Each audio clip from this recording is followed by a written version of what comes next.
இந்த ப்ராப்ளத்தை பார்த்தீங்கன்னா secant theta minus tan theta equal to m கொடுத்துக்கிறாங்க. So point secant theta plus m plus tan theta கேட்குறாங்க. நம்ம கையில் இருக்கிறது என்ன? M equal to secant theta minus tan theta.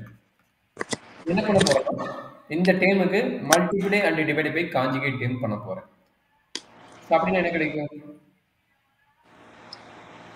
அதாவது 1 பை எம் எடுக்க போறேன். 1 பை எம் என்னவா இருக்கும் போது பார்க்க போறேன். 1 பை எம் வந்து இப்படி கிடைக்கும். சீக்கன் தீட்டா மைனஸ் டேன் தீட்டா கிடைக்கும். சரிங்களா?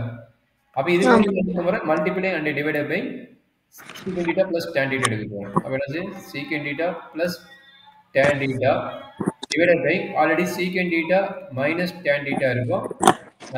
Into secant theta plus tan theta இருக்கும். சரிங்களா? இது டேம்ல என்ன டவுட் இருக்கும் இந்த ஸ்டெப்ல? இல்லைங்க சார். ஸ்டெப்ல இது இருக்கு இல்ல? அப்ப என்னாச்சு? இது ஒரே நிமிஷம் சார்.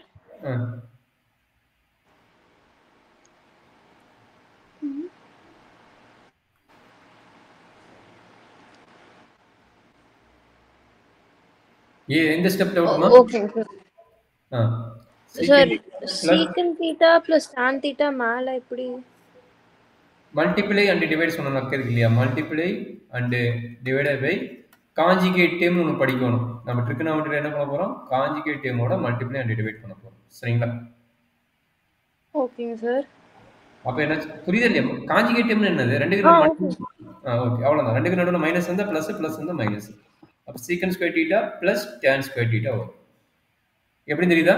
இது என்ன பண்ணலாம்? a minus B. இது வந்து என்னது? a plus B. சரிங்களா? இது வந்து tan தீட்டாவோட value a plus B. அப்ப a square minus B square. அப்ப இதனோட ஃபார்முலா என்ன? உங்களுக்கு ட்ரிகோனோமெட்ரி ஃபார்முலா எல்லாம் தெரியுமா? சொல்லுங்க. இது என்ன ஃபார்முலான்னு?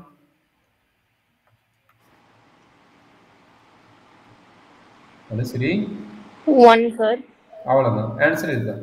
நீ கேட்ட ஆன்சர் என்ன? Secant theta plus tan தீட்டாவோட value என்னங்கிற 1 பை m இதனோட வேல்யூ. ஓகேங்க சார். என்ன டவுட் வருது?